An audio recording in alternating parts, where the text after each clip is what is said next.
Nah, yang dari kemarin banyak sekali yang menanyakan apa kabar tentang Rohingya nih. Jadi beberapa bulan ini Rohingya kita kesampingkan lebih dulu, kita singkirkan lebih dulu karena apa?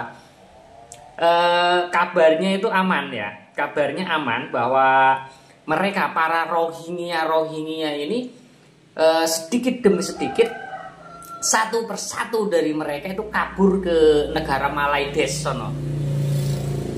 Jadi melalui ya biasa ya jalur tikus, jalur belakang. Jadi orang-orang yang selama ini bergerak menyuarakan tentang Rohingya itu pilih diam karena apa? Biar jalur tikus yang ke Malaides ya, dari Indonesia ke Malaides itu tidak diganggu dan tidak ditutup. Dengan harapan apa? Sedikit demi sedikit mereka dibawa oleh agen dari Indonesia menuju ke negara tujuan mereka. Yang katanya negara tujuan mereka kan ke negara ketiga. Indonesia kan hanya sekedar transit. Tapi ternyata, nah ini baru ada kabar nih. Ini kemarin nih kabarnya nih. Ternyata puluhan orang Rohingya itu ada di Sukabumi di kecamatan Cisolok. Dan kronologinya ada beberapa warga yang mengetahui aktivitas mereka. Mereka itu menyewa sebuah rumah untuk ditinggali beberapa bulan di sana. Nah, dari situ warga yang melihat aktivitas mereka melaporkan ke pihak desa. Dari pihak desa melaporkan ke dinas-dinas terkait lah, mungkin ke atasnya nggak tahu kemana, mungkin sampai ke UNHCR juga mungkin ya. Itu puluhan orang di sono, puluhan orang yang ada di Cisolok ya, kecamatannya Cisolok. Nah, puluhan warga negara asing asal Rohingya Myanmar kedapatan di Kabupaten Sukabumi, Jawa Barat. Mereka menempati 2 rumah. Oh, jadi puluhan orang mereka ini menyewa 2 rumah untuk mereka tinggali beberapa bulan. Tepatnya di perumahan Nuansa Indah Baru. Nah, di Cisolok tuh, yang orang Sukabumi tuh di Cisolok. Di perumahan mana tadi, Nuansa Indah Baru. Coba kalian cek ke sana kebenarannya tuh seperti apa. Nah, ini saya menemukan artikelnya di Google, cuma sudah berseliweran nih kemana-mana. Kami mendapatkan informasi dari masyarakat yang mencurigai adanya puluhan orang asing menempati 2 rumah di perumahan Nuansa Indah Baru. Nah, ini warga yang mendapati mereka itu melaporkan ke pihak desa. Akhirnya pihak desa Cisolok itu melaporkan lagi ke mungkin dinas-dinas yang terkait mungkin. Sebab itu pihaknya sedang melakukan pemeriksaan terhadap rumah yang ditempati mereka. Ada 5 orang suku Rohingya yang melarikan diri. Nah, ada 5 nih. Jadi dari jumlah puluhan orang yang ada di Cisolok itu, 5 diantaranya mereka melarikan diri. Jadi mungkin mereka belum ditemukan. 5 orang melarikan diri, 3 diantaranya sudah ditemukan. Oh, 3 sudah ditemukan, yang lain berarti tinggal 2 lagi nih. Tinggal 2 yang masih dalam pencarian.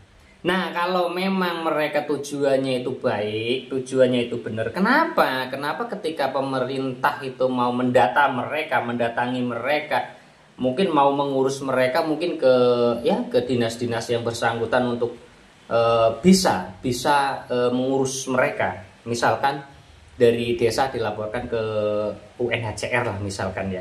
UNHCR kan harus bertanggung jawab atas anak-anaknya yang terlantar ini. Kenapa mereka kabur kalau memang tujuannya baik? Kenapa mereka nggak ikuti aturan yang ada di daerah itu? Harusnya mereka bersyukur ada yang peduli dengan mereka. Mereka terlantar, tidak ada yang mengurus. Dari desa, dari Cisolok itu mau mengurus mereka, dilaporkanlah ke UNHCR kan begitu. Agar mereka itu tidak terlantar. Tapi kenapa harus kabur-kaburan? Nah, di situ pasti ada tujuan-tujuan yang mungkin kurang baik dari orang-orang Rohingya ini, para Rohingya ini. Tahu sendirilah kelakuan orang-orang Rohingya ini seperti apa.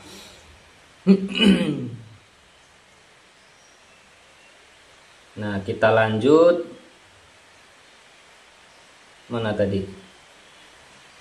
Pihaknya belum mengetahui sejak kapan suku Rohingya menghuni 2 rumah. Oh, mereka belum mendapat data yang pasti Rohingya menempati 2 rumah. Apa 2 rumah itu dari kapan?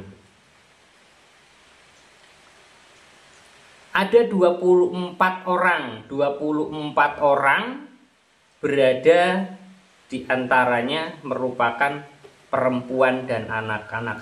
24 orang ada di 2 rumah di Kecamatan Cisolok. Nah, lewat mana mereka bisa sampai ke Jawa Barat kalau nggak ada agen-agen Londo Ireng yang membawa mereka? Kok bisa? Dari Aceh nih, mereka mendaratnya di Aceh. Mendarat di Aceh kok dengan mudah mereka bisa nyebrang ke Pulau Jawa sampai ke Sukabumi. Kalau tidak ada agen-agen yang membawa mereka, nggak mungkin mereka bisa sampai ke sana. Nggak mungkin mereka bisa dapat tempat tinggal. Tuh pemerintah tuh cari tuh agen-agen yang menyebarkan mereka. Jadi ini udah masuk ke darurat lagi nih, Rohingya nih udah mulai berulah lagi nih, menyebar kemana-mana lagi nih Rohingya. Padahal harapan kita dengan kita tidak menyuarakan lagi tentang Rohingya, mereka itu akan dibawa oleh agen-agen itu, mereka dibawa ke Malaides melalui jalur belakang atau jalur tikus. Nggak taunya malah disebar di wilayah Indonesia aja nih. Ini di Pekanbaru sudah ada perkampungan Rohingya. Di Pekanbaru tuh perkampungan Rohingya. Jadi satu kampung baru mereka tuh bikin gubuk-gubuk atau rumah-rumah dari kayu, rumah-rumah panggung gitu ya. Itu mereka tempati jadi satu kampung itu orang Rohingya semua. Itu sudah ada YouTuber yang dengan bangganya meliput mereka di sono. Ada itu YouTuber yang meliput mereka tentang keberadaan mereka. Sepertinya mereka tuh nyaman di sana. Dan nggak tahunya ini udah di Jawa lagi nih, udah di Jawa. Ini gimana ini? Pemerintahnya gimana ini? Oke, karena sudah menyebar lagi di seluruh wilayah di Indonesia, kita bahas lagi tentang Rohingya. Kita kupas lagi tentang Rohingya, kita cari informasi lagi tentang keberadaan para Rohingya. Siapa yang ada di balik Rohingya ini? Nah, tentunya netizen sudah tahu dari dulu juga saya sudah mengatakan di konten Rohingya saya yang dulu. Bukti-bukti video-video ya jejak digital mereka itu tidak hilang. Nah, siapa yang hingga saat ini mereka terus-terusan membela Rohingya, terus-terusan mendatangkan Rohingya, yang ada di belakang mereka itu siapa? Yaitu orang-orang ini. Nah, yang ininya kayak tinggi banget. Oke, informasi sementara itu saja dulu. Nanti kita cari informasi yang lebih lagi tentang Rohingya agar kita dapat berita yang jelas. Nanti saya coba hubungi teman-teman ataupun ada saudara saya nanti di Sukabumi, siapa tahu bisa mendapatkan informasi yang valid dari lapangan.